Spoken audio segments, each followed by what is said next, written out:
Salam sejahtera Malaysia. Denyut Nadi, suara rakyat bergema di channel ini. Perkara yang paling dahsyat pernah saya baca adalah perkara ini, saya fikir. Bayangkan 44 juta ringgit tunai. Berapa banyak tuh? Cuba kamu komen, mana tahu ada yang kerja bank kah, kerja memang accountant kah, kerja memang dealing with money, cash money. 44 juta cash ni berapa banyak? Mana tahu kamu ada pengalaman, coba komen. Berapa banyak 44 juta ini? Berapa bag? Cukupkah satu kereta? Tapi memang betul, pelik tapi benar. Tapi ini sudah terjadi. 44 juta ringgit Malaysia cash ditemui di pejabat, di rumah bekas seorang pengarah Jabatan Air Negeri Sabah. Aduh, patutlah di kampung kami tiada air. Patutlah banyak kampung tak ada air. Rupanya ramai orang pencuri. Aduh, pencuri. Tapi kita tak tahulah. Kita belum tahu lagi dia ni pencuri ke tidak. Tapi yang jumpa ni 44 juta ringgit ditemui di pejabat dan rumah. Kenapa ada 44 juta ringgit di pejabat dan di rumah? Kenapa tidak kasih masuk dalam bank? Apa yang takut? Mahkamah Session di Kota Kinabalu diberitahu bahawa wang tunai melebihi 44 juta ringgit. Punya banyak. Gila, nak buat apa dengan 44 juta ringgit tunai ni? Ditemui di pejabat dan di rumah. Di pejabat pun ada, di rumah pun ada bekas pengarah Jabatan Air Sabah JANS, iaitu Awang Muhammad Tahir Muhammad Talib. Perkara itu dimaklumkan oleh Ketua Pasukan Serbuan nombor 8 Hishamuddin Muhammad Esa, 49 tahun, semasa pemeriksaan oleh Timbalan Pendakwa Raya DPP Mahadi Abdul Jumaat. Hishamuddin memberikan keterangan itu sebagai saksi pendakwaan ke-40 di hadapan Hakim Abu Bakar Manat dalam perbicaraan untuk skandal rasuah terbesar di Sabah itu. Beliau berkata lebih 23 juta tunai ditemui semasa di serbuan di pejabat Awang Tahir, AG Tahir, pada 4 Oktober 2016 di Wisma Muiz. Bayangkan di pejabat ada 23 juta ringgit. Aduh, banyaknya. Yang hairan di pejabat tu, staf dia tidak tahu kah? Macam mana duit 23 juta itu ada di pejabat? Waktu orang bagi duit itu orang tidak nampak kah? Ini lagi syok. RM62.500 ditemui dalam beg bertanda Tahir di meja Awang Tahir. 62,000 di meja. Wang tunai selebihnya ditemui di 3 lokasi lain di dalam bilik pantry. Di pantry, di sofa dengan 3 tempat duduk, kabinet TV serta kabinet kayu. Katanya sambil menambah bilik pantry itu di belakang, berada di belakang meja Awang Tahir. Beliau turut memberi keterangan bahawa setiap bungkusan wang di antara RM50,000 dan RM100,000 dan hanya Awang Tahir yang mempunyai akses ke bilik pantry di pejabatnya. Bilik pantry itu adalah bilik dengan papan tanda go away di pintunya, di mana timbunan wang tunai dipercayai ditemui dan dirampas oleh Suruhanjaya Pencegahan Rasuah Malaysia. Hishamuddin turut memberitahu pada hari yang sama lebih kurang ataupun lebih daripada 21 juta ringgit ditemui ketika pasukannya menyerbu rumah Awang Tahir di Sembulan. Menjawab satu soalan lain, beliau berkata lebih 8 juta ringgit ditemui dalam sebuah bilik di tingkat 3 rumah itu. Beliau turut berkata 86 jam tangan berjenama dan mewah serta 921 barang kemas turut ditemui di rumah berkenaan.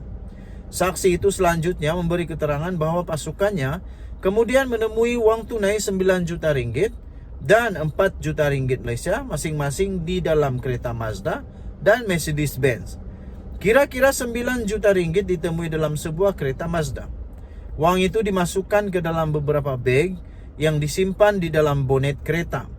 Ketika itu kereta diparkir tidak jauh dari pagar rumah yang diletakkan di luar pagar rumah.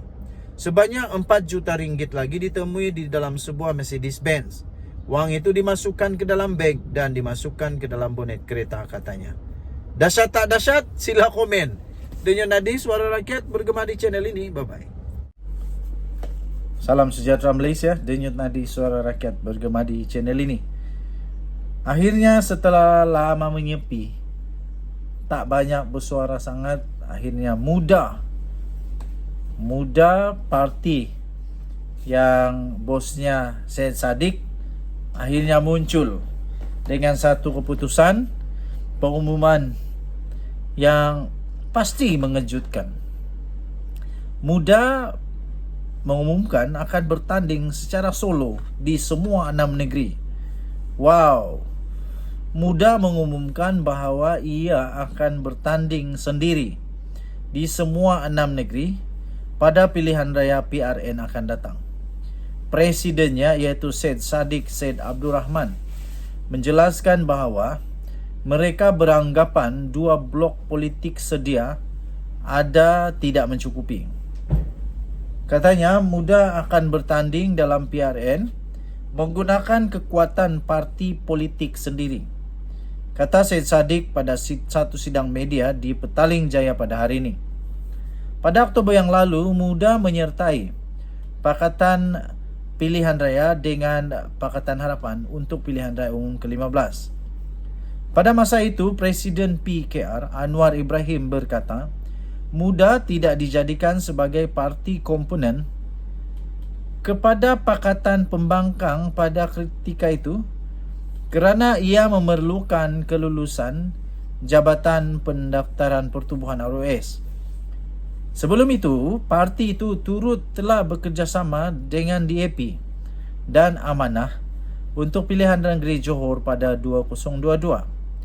Ketika disoal sama ada pergeseran dengan PH, ada kaitan dengan rundingan peruntukan kerusi, Syed Saddiq menafikan perbincangan seumpama itu berlaku antara gabungan itu dan Muda. Katanya, sebab itu Muda membuat pendirian untuk fokus kepada politik baru.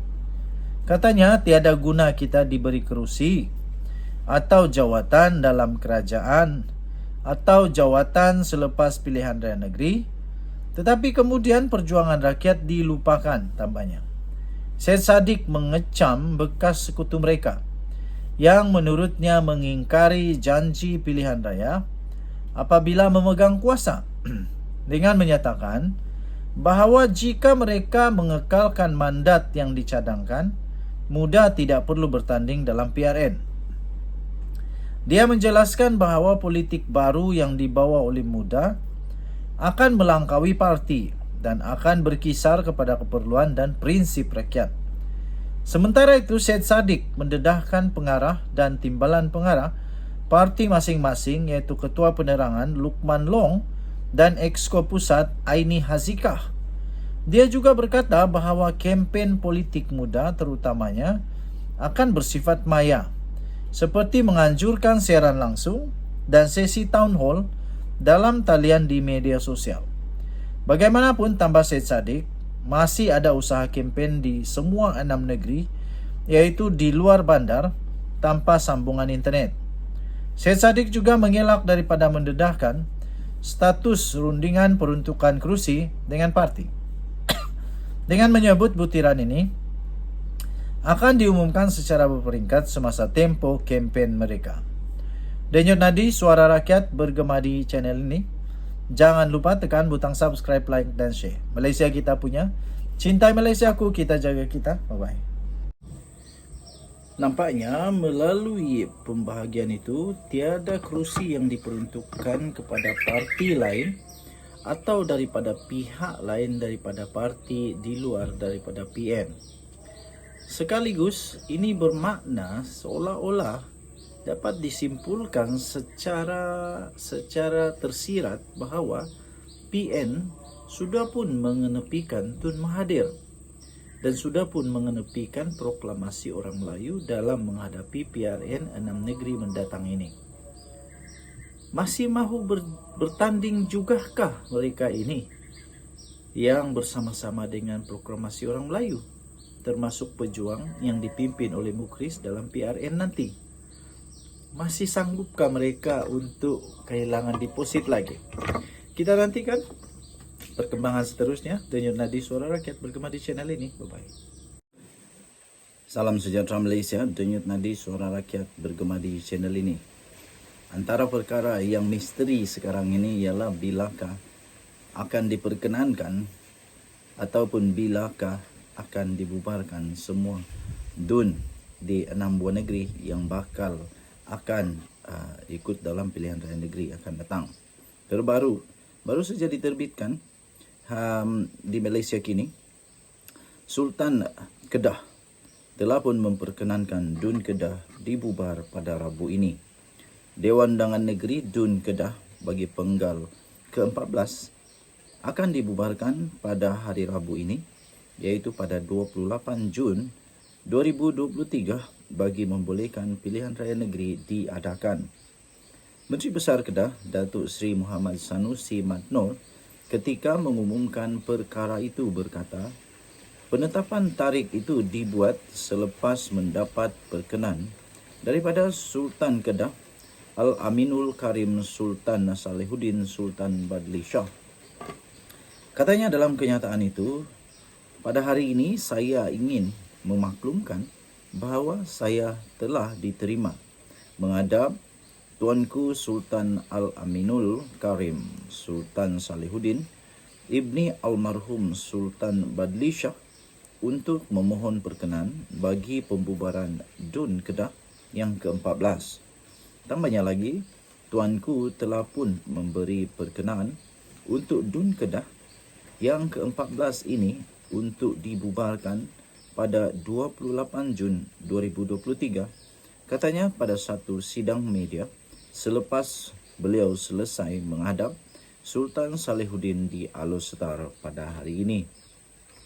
Muhammad Sanusi berkata, sehubungan itu bermula pada tarikh berkenaan, pentadbiran Kerajaan Negeri Kedah akan dijalankan oleh Kerajaan Interim ataupun Caretaker Government.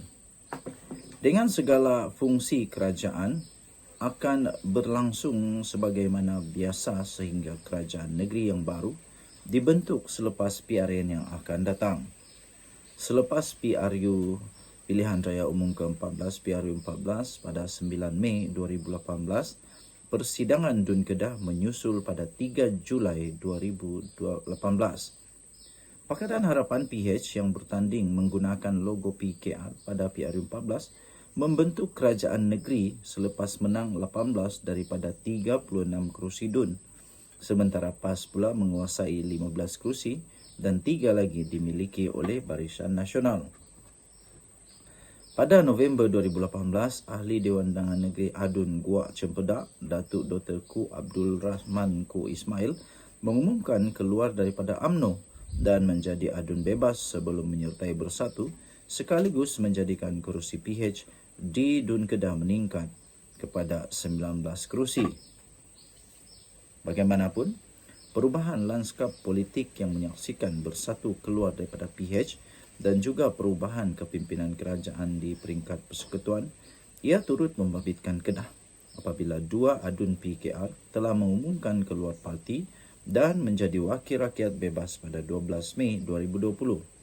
Adun lunas iaitu Datuk Azman Nasruddin dan Adun Siram, Dr. Robert Ling Kui E, turut menyatakan sokongan kepada Perikatan Nasional PN dan kepimpinan Perdana Menteri ketika itu Tan Sri Muhyiddin Yassin. Tindakan dua adun itu selain penarikan sokongan oleh 4 adun Bersatu menyebabkan Menteri Besar ketika itu Datuk Seri Mukris Tun Mahathir hilang sokongan majoriti dan beliau mengumumkan melepaskan jawatannya pada 17 Mei 2020.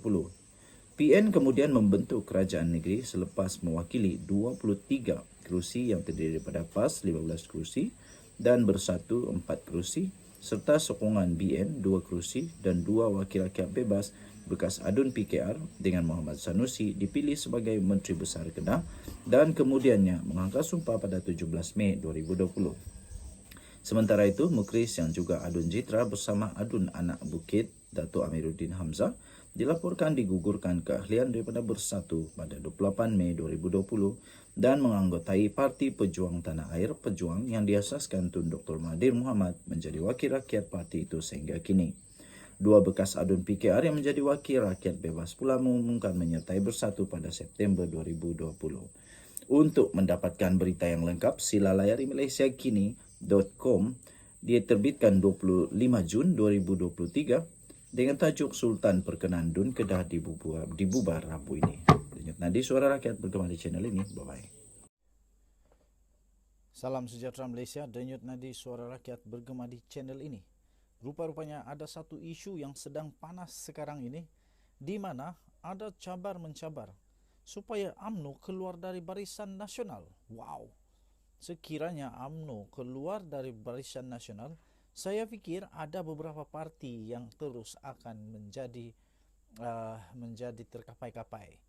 MIC contohnya, MCA pun terkapai-kapai dan beberapa lagi komponen dalam Barisan Nasional pasti terkapai-kapai kerana amat memerlukan bantuan daripada UMNO. Walaupun begitu, di malaysiakini.com baru saja diterbitkan lebih kurang 15 minit yang lalu, MIC cabar Lokman untuk bawa resolusi keluarkan UMNO dari Barisan Nasional.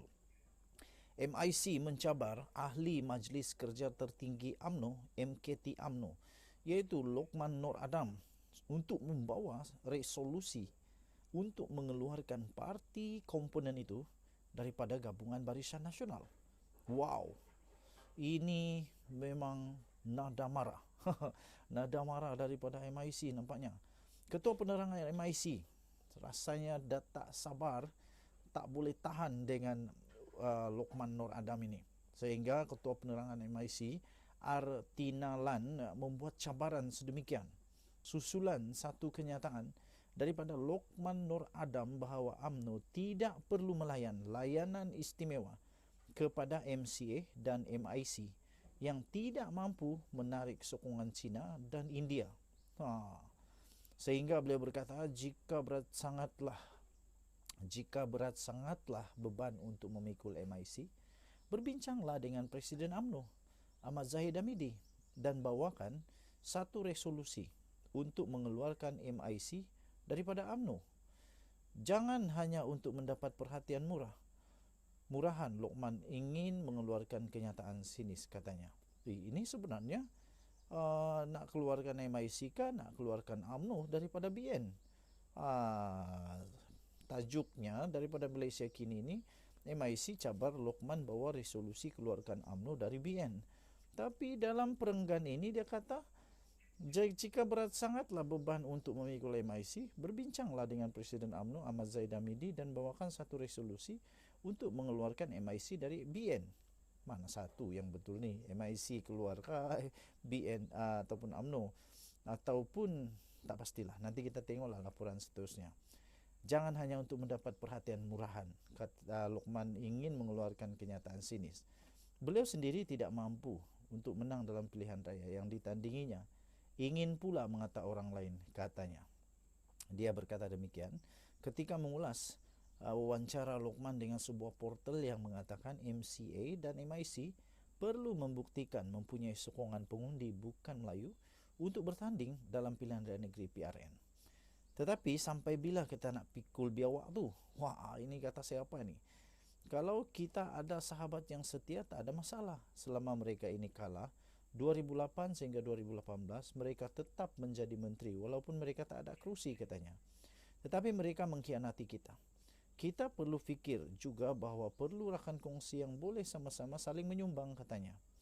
Kata Lokman Nur Adam lagi, takkan kita saja sumbang kepada mereka dan mereka tidak menyumbang, kata Lokman dalam wawancara itu. Bagaimanapun, Tinalan mendakwa UMNO adalah punca sokongan pengundi India dan China merosot kepada BN. Sehinggalah pada tahun 2007, kami telah menyumbang dengan penuh kepada BN sehingga tindakan beberapa pemimpin UMNO yang telah mengguris sentimen masyarakat India, katanya. Tambahnya lagi, MIC dilabelkan sebagai hamba UMNO dan parti itu juga tidak mengambil apa-apa tindakan untuk memperbetulkan keadaan sehingga Najib Razak menjadi Perdana Menteri, katanya. Katanya lagi, MIC tidak terkejut dengan kenyataan Lokman yang didakwa sebagai katak politik. Katanya lagi, memang susah untuk kami mengharapkan ikatan kekeluargaan yang sama daripada Lokman yang merupakan bekas ahli PKR yang pecat. Ia agak kelakar apabila katak politik pula menuding jari kepada orang lain, katanya lagi. Lokman Nur Adam merupakan ahli UMNO dari 1991 sebelum bertindak masuk ke PKR pada tahun 1999 sebelum dipecat pada 2004. Dia kembali bersama UMNO pada 2006 sehingga 2020 sebelum dilucutkan keahlian pada Februari 2020.